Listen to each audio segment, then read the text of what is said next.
Comment j'ai réalisé cette photo de la Voie lactée. Elle est dispo sur mon Insta, et si tu veux refaire la même, je vais tout expliquer. N'hésite pas à enregistrer cette vidéo. D'abord, de quel matériel on a besoin?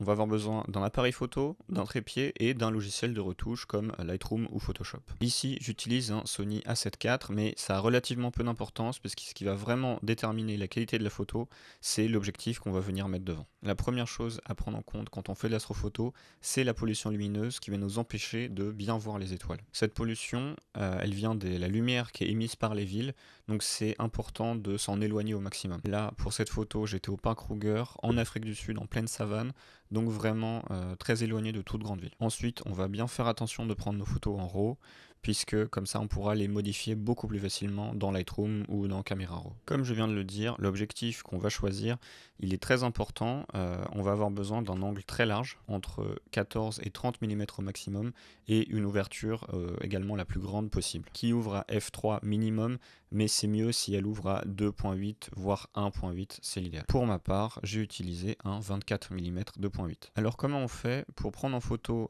autant d'étoiles jusqu'à voir la Voie lactée et des nébuleuses, alors que à l'œil nu on ne voit que les astres les plus brillants? La seule manière pour permettre à l'appareil photo d'emmagasiner autant de lumière, ça va être d'utiliser une pause longue, voire très longue. Et c'est pour ça qu'on a absolument besoin d'un trépied, parce qu'il ne faut aucun mouvement pendant plusieurs dizaines de secondes. Et là, maintenant, on a un problème. Le problème, c'est que les étoiles bougent dans le ciel, et elles bougent même très vite. En réalité, c'est bien sûr la Terre qui tourne sur elle-même, mais le résultat à l'image, c'est que les étoiles n'apparaissent plus comme des points, mais comme des traits.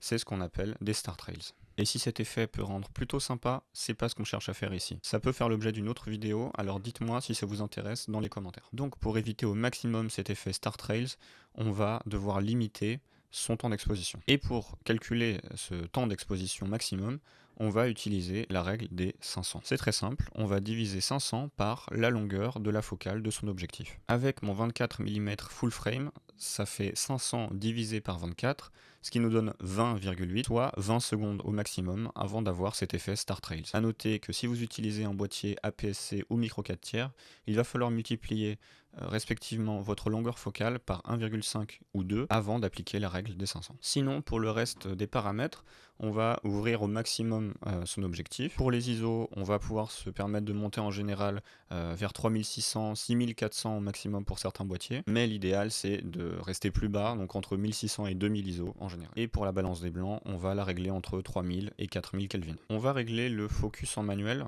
puisqu'on veut absolument pas qu'il varie pendant la prise de vue. Et attention, il ne suffit pas de le régler au plus loin, en plus l'infini, même si les étoiles sont loin, parfois par l'appareil, elles sont détectées comme étant environ à une centaine de mètres. Donc c'est important de le régler à la main. Une fois qu'on a réglé tous ces paramètres, on va enfin pouvoir prendre sa photo, et pour éviter tout flou de mouvement au moment d'appuyer sur le déclencheur, on peut rajouter un délai avec le retardateur du boîtier de 2 secondes si vous le pouvez. Pour trouver le bon cadrage et les bons réglages, ça demande souvent quelques essais, alors il ne faut pas hésiter à prendre plusieurs photos pour s'améliorer.